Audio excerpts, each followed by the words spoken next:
सितंबर 2021 के मेरे ज्ञान कट ऑफ के अनुसार लाखों पुष्ट मामलों और सैकड़ों हजारों मौतों के साथ भारत कोविड-19 महामारी से बुरी तरह प्रभावित हुआ था।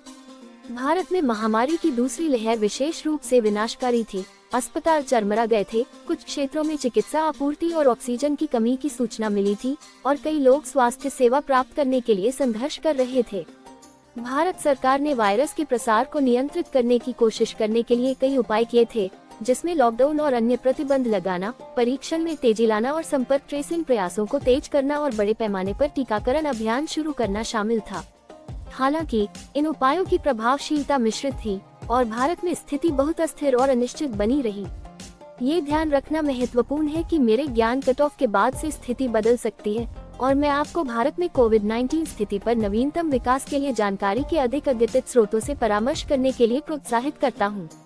निश्चित रूप से यहाँ कुछ और हैं। सितंबर 2021 में मेरे ज्ञान कट ऑफ के अनुसार भारत में कोविड-19 स्थिति पर विवरण। कुल मामले और मौतें। सितंबर 2021 तक भारत ने कोविड-19 के 33 मिलियन से अधिक पुष्ट मामलों और 440,000 से अधिक मौतों की सूचना दी थी। हालांकि विशेषज्ञों का मानना है कि कुछ क्षेत्रों में अंडर रिपोर्टिंग और टेस्टिंग की कमी के कारण वास्तविक संख्या बहुत अधिक हो सकती है।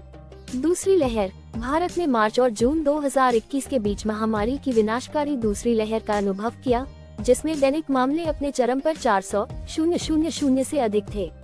इस उछाल ने स्वास्थ्य सेवा प्रणाली को अभिभूत कर दिया। अस्पतालों में बिस्तर, ऑक्सीजन और अन्य महत्वपूर्ण आपूर्ति समाप्त हो गई। दूसरी लहर ने बड़े पैमाने पर जीवन का नुकसान किया। अनुमान के मुताबिक मरने वालों की संख्या आधिकारिक तौर पर बताई गई तुलना में बहुत अधिक हो सकती है।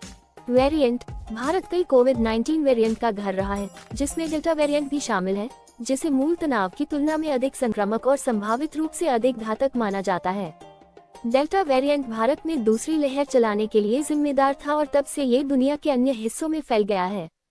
टीकाकरण अभियान। भारत ने 2021 के अंत तक अपनी पूरी वयस्क आबादी को टीका लगाने के उद्देश्य से दुनिया के सबसे बड़े टीकाकरण अभियानों में से एक की शुरुआत की।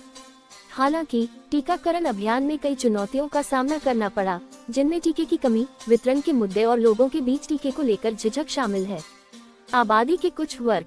सरकार की प्रतिक्रिया। भारत सरकार ने वायरस के प्रसार को नियंत्रित करने के लिए कई उपाय किए, जिसमें लॉकडाउन लगाना, परीक्षण और संपर्क ट्रेसिंग बढ़ाना और प्रभावित व्यक्तियों और व्यवसायों को वित्तीय सहायता प्रदान करना शामिल है। हालांकि कुछ आलोचकों ने तर्क दिया है कि सरकार की प्रतिक्रिया अपर्याप्त थी और वायरस के प्रसार को रोकने और जनसंख्या पर इसके प्रभाव को कम करने के लिए और अधिक किया जा सकता था।